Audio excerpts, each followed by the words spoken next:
Hello बच्चा party. आपका जो 11वीं क्लास का चैप्टर नंबर 2 है वो कल के लेक्चर में ख़त्म हो चुका था। आज हम आपका चैप्टर नंबर जो 3 है वो शुरू करने वाले हैं, जिसमें हम पढ़ेंगे सरल रेखा में गति, motion in a straight line. तो देखिए, इसके अंदर सबसे पहले एक शब्द आ रहा है गति। तो हमें आज पढ़ना है सबसे पहले गति क्या होता है, और उसके बाद हम आगे फर्दर जो भी है वो स्टार्ट करेंगे। देखो, बिल्कुल सिंपल है, ये चीज़ें आपने 9th क्लास के अंदर और 10th क्लास के अंदर पढ़ी हुई हैं, लेकिन यहाँ पर उनको थोड़ा सा हम विस्तृत रूप से पढ़ेंगे, थोड़ा वाइडली पढ़ेंगे बस।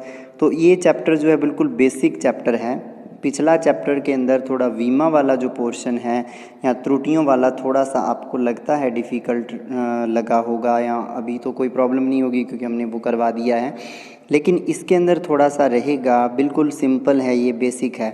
सबसे पहले वर्ड आ रहा है गति। तो गति का मतलब क्या होता है, आपको पता है गति का मतलब क्या है? कोई आदमी है, वो यहाँ पर खड़ा हुआ है और यहाँ से वो क्या करता है, किसी स्थान ए पर है, कोई बिंदु कह सकते हो ए, ये उसकी एक क्या है, स्थिति है। उसकी स्थिति क्या है कि वो बिंदु ए पर है, या किसी शहर, चलो ए से कोई शहर का नाम आप कह सकते हो कोई भी, ठीक है ना। मान लीजिए ये अटलांटिक में है, ठीक है, अटलांटिक में है, तो ये उसकी स्थिति है कि वो अटलांटिक में है। लेकिन वो कुछ टाइम बाद पॉइंट बी यहाँ अटलांटिक से बांग्लादेश आ जाता है। तो इसका मतलब क्या हो गया कि अब उसकी जो स्थिति है वो क्या हो गई, अब उसकी स्थिति बी हो गई। तो स्थिति में परिवर्तन हो गया। अब स्थिति में परिवर्तन कैसे हुआ? वो एरोप्लेन से आया, ट्रेन से आया, बस से आया, तो उसने स्थिति में परिवर्तन समय के साथ किया। उसकी पोजीशन टाइम के साथ चेंज होगी। उसकी पोजीशन पहले अटलांटिक में थी उसकी स्थिति, अब उसकी पोजीशन पॉइंट बी पे आ गई, बांग्लादेश में या कोई भी और जगह, ए से बी वो आ गया चल के, तो उसकी स्थिति में परिवर्तन हो गया, उसकी पोजीशन चेंज हो गई। इसको ही मोशन कहते हैं। मोशन की उसने, गति की उसने, तो समय के सापेक्ष वस्तु की स्थिति में परिवर्तन गति कहलाता है ना। Motion is change in position of object with respect to time. तो मोशन की डेफिनेशन, गति की परिभाषा आपको क्या हो गई, बहुत अच्छे से क्लियर हो गई कि एक जगह से दूसरी जगह पर चला जाना, one place to other place, displace हो जाना, गति कर जाना, उसी को कहते हैं।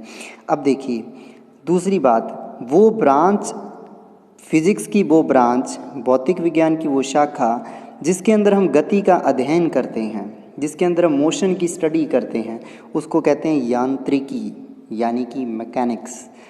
वस्तुओं की गति के अध्ययन से संबंधित भौतिकी की शाखा यांत्रिकी कहलाती है। Branch of physics deals with the motion of objects is known as mechanics. Simple सी चीज़ें हैं ये, यहाँ पर कुछ भी नहीं है इनके अंदर। अब देखिए, जो मैकेनिक्स होती है ना, जो यांत्रिकी होती है, उसको हम दो भागों के अंदर विभक्त करते हैं। अब सिंपल सी बात है, क्या हो सकता है, कोई वस्तु, कोई आदमी या कोई ऑब्जेक्ट जिसको आप कहते हो सकता है वो ऑब्जेक्ट रुका हुआ हो, है ना, यानी कि स्टैटिक स्टेट में और हो सकता है वो गति कर रहा हो, गतिमान हो, तो उसको डायनेमिक स्टेट कह देते हैं। इसलिए दो प्रकार की यांत्रिकी होती है, स्थिति विज्ञान, स्थिति यांत्रिकी यानी कि स्टैटिक्स, और डायनेमिक्स यानी कि गति विज्ञान, ठीक है ना। तो स्थिति विज्ञान और गति विज्ञान दो तरीके से इसको, स्टैटिक्स और डायनेमिक्स। तो वही बात होगी कि यांत्रिकी की वह शाखा जिसमें साम्यावस्था में वस्तुओं का अध्ययन किया जाता है, स्थिति विज्ञान कहलाती है। साम्यावस्था में वस्तुओं का अध्ययन करते हैं। और साम्यावस्था कौन सी अवस्था होती है? साम्यावस्था वो अवस्था होती है जिसमें कोई वस्तु रुकी हुई है। और वस्तु कब रुकी होगी? जब उसके ऊपर नेट फोर्स, उसके ऊपर कुल बल क्या लगेगा? शून्य लगेगा। तो वो अवस्था जिसमें कुल बल वस्तु पे शून्य होता है, total force on any object is zero, उसको इक्विलिब्रियम स्टेट कहते हैं, साम्य अवस्था कहते हैं। और उसकी स्टडी करते हैं तो उसको कहते हैं स्थिति विज्ञान या स्टैटिक्स। तो branch of physics in which object in equilibrium are studied. तो बहुत सिंपल हो गया ये। दूसरा देखिए, गति विज्ञान, जिसमें यांत्रिकी की वह शाखा जिसमें वस्तुओं की गतिमान अवस्था का अध्ययन किया जाता है ना, मूविंग पार्टिकल का अध्ययन करते हैं। The branch of physics in which object in moving state are studied. तो मूविंग स्टेट में, चलायमान अवस्था के अंदर अगर वो हैं तो वो गति विज्ञान, और अगर वो रुके हुए हैं तो स्थिति विज्ञान। तो बहुत ही सिंपल है ये दोनों चीज़ें, कोई इसमें दिक्कत नहीं है। अब बात करते हैं गति के प्रकार कि मोशन कितने टाइप की हो सकती है। आप खुद बताइए मोशन कितने टाइप की हो सकती है।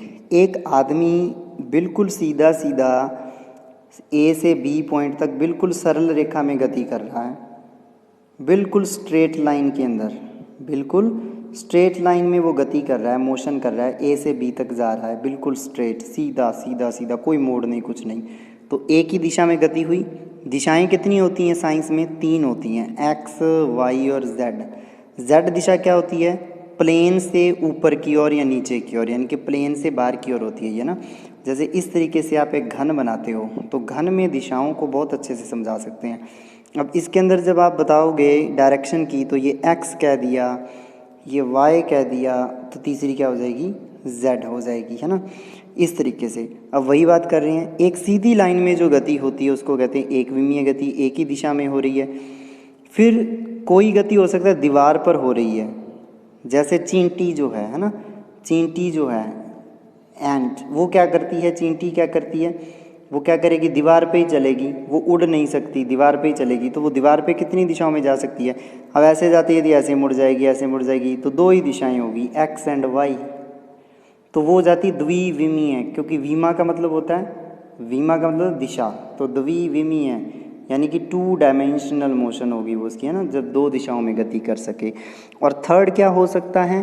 थर्ड ये हो सकता है कि एक मक्खी है, जैसे मक्खी दीवार पर बैठ के दीवार पर चल भी सकती है, दीवार से ऊपर, अब मुँह में बना नहीं सकता यहाँ पे, दीवार से ऊपर उड़ भी सकती है, तो वो 3 दिशाओं में जा सकती है। तो 3 दिशाएं हैं, डायमेंशन, यानी कि 3 विमीय दिशाएं 3 दिशाओं में जा सकती है। तो वही चीज़ यहाँ पर है। गति के प्रकार में एक विमीय गति, 1 डायमेंशनल मोशन। यदि कोई कण सीधी रेखा में गतिमान हो तो उसकी गति एक विमीय गति होती है। If a particle is moving along a straight line, जैसे सीधी रेल की पटरी पर रेलगाड़ी की गति, ऊर्ध्वाधर नीचे की ओर गिरता हुआ पिंड। अब जो नीचे की ओर पिंड गिरेगा वो बिल्कुल सीधी रेखा में गिरेगा, इधर उधर तो जाएगा नहीं। फिर द्विविमीय गति, यदि कोई कण किसी समतल में गतिमान हो तो उसकी गति द्विविमीय गति होती है। समतल का मतलब जैसे बोर्ड का प्लेन है या कहीं भी, है ना, जैसे मोबाइल की मेरी स्क्रीन का ये, या लैपटॉप की स्क्रीन का ये पेज जो होता है उसकी बात करते हैं हम। जैसे दीवार पर चींटी की गति, प्रक्षेप्य की गति, ये चीज़ें आ जाती है। प्रक्षेप्य क्या होता है? जैसे कोई पत्थर फेंके ऊपर, तो पत्थर फेंकेंगे तो वो ऐसे गति करेगा, पत्थर क्या करेगा? ऐसे गति करेगा, एक लाइन में ही करेगा, इस तरीके से एक ही पथ पे, इधर उधर नहीं हिलेगा, है ना। त्रिविमीय, आकाश में किसी कण की गति त्रिविमीय गति होती है। मोशन इन स्पेस, तो इसका मतलब जैसे मक्खी या पंखे की गति, उसके बाद वायु, मक्खी या पक्षी की गति, वायुयान, एरोप्लेन की मोशन हो जाती है। तो 3 चीज़ें बिल्कुल सिंपल है, एक विमीय, एक दिशा में गति, द्विविमीय 2 दिशाओं में गति, और त्रिविमीय 3 दिशाओं में गति आ जाती है। उसके बाद आती है आपके पास लास्ट जो रहेगा पॉइंट आज का, स्थानांतरीय गति। तो स्थानांतरीय गति यानी कि ट्रांसलेशन मोशन। तो ट्रांसलेशन मोशन या स्थानांतरीय गति का क्या मतलब होता है? जब कोई कण एक स्थान से दूसरे स्थान तक स्थानांतरित होता है, ऑब्वियस सी बात है, when a particle change its position with time और displace from one place to other place, then its motion is called translation motion. एक जगह से ए पॉइंट से चला और बी पॉइंट पे पहुंच गया तो ट्रांसलेशन हो गया उसका। तो एक जगह से दूसरी जगह जाना, समय के साथ अपनी स्थिति परिवर्तित करना ही स्थानांतरीय गति होती है। तो आज चैप्टर की बिल्कुल हमने बेस बताया है। अब लेक्चर थोड़े से बड़े होते जाएंगे, समझने वाली चीज़ें आती जाएंगी। तो बेसिक था बिल्कुल, तो हमने इसमें कुछ नहीं पढ़ा है। बिल्कुल आपको मैकेनिक्स बताइए क्या होता है, उसके प्रकार, स्थिति और गति, गति की परिभाषा, और उसके बाद हमने गति के प्रकार बताए हैं, एक विमीय, द्विविमीय, त्रिविमीय, और एंड के अंदर हमने स्थानांतरीय गति के बारे में बताया है कि एक जगह से दूसरी जगह तक स्थानांतरित हो जाना। तो दोस्तों नोट्स जो हैं आपको हर लेक्चर के जो है वो टेलीग्राम पे मिलते हैं। टेलीग्राम का लिंक जो है वो डिस्क्रिप्शन में भी है, और मैंने इस बार तो थंबनेल के अंदर भी वो लगाया है। तो आप ज्वाइन करें, सारे अगले पिछले सारे आपको मिल जाएंगे नोट्स, स्टार्टिंग से लेके वहाँ पे टेलीग्राम पे टाइम पे अपलोड करता रहता हूँ, जैसे जैसे वीडियोस अपलोड करता हूँ वैसे वैसे। तो वहाँ पे आप नोट्स ले सकते हो 11वीं के, 12वीं के, बीएससी के। तो हमारे साथ जुड़े रहें, चैनल सब्सक्राइब करें, दोस्तों से शेयर करें। बहुत बहुत आपका धन्यवाद।